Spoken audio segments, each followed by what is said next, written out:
Hello mga ante, magandang araw.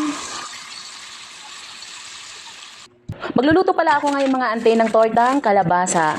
Nung nakaraan ko pa sana gustong magluto nito mga ante, kaso lang naging busy ako kaya hindi ko nagawa. Pero ngayon may time na ako kaya gagawin ko na siya. At saka kasi mga ante, ilang araw na itong nakatambay itong kalabasa ko, baka masira lang. Masasayang lang siya. Dapat ihalo ko to sa beans tapos gataan ko na naman siya ulit. Kaso sabi ko wag na muna, ito na lang muna, gawin ko muna siyang torta.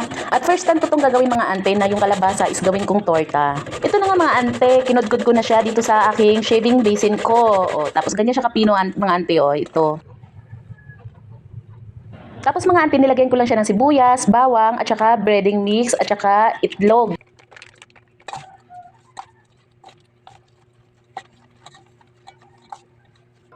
Dahil nakulangan ako, nagdagdag ako ng itlog, tapos 2 kutsarang harina, tapos naglagay na rin ako ng paminta at asin.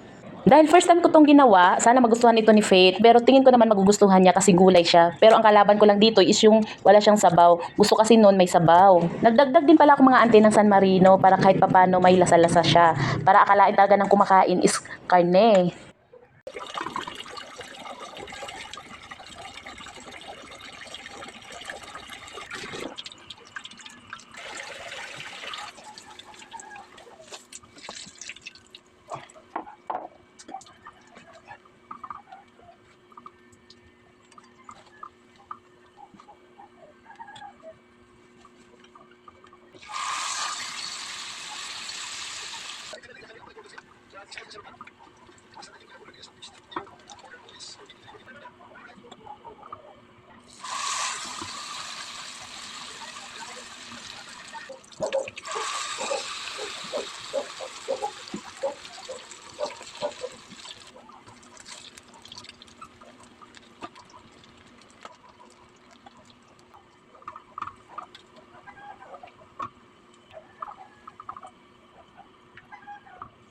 Ito na lahat nung naluto ng mga ante. Hindi yan sunog ha, mukha lang sunog sa camera pero hindi yan sunog. Ganyan lang talaga yung itsura niya. Masarap i-partner dito yung toyo mansi or ketchup. Pero dahil wala kaming toyo dito sa store, suka na lang tapos ketchup. At in fairness, masarap siya, walang halong echos. Tsak mga ante, magugustuhan to ng mga anak nyo kaya i-try nyo na.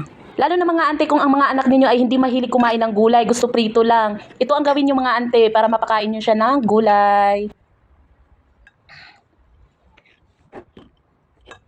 O siya mga ante, hanggang dito na lang aking video. Thank you for watching. Bye-bye!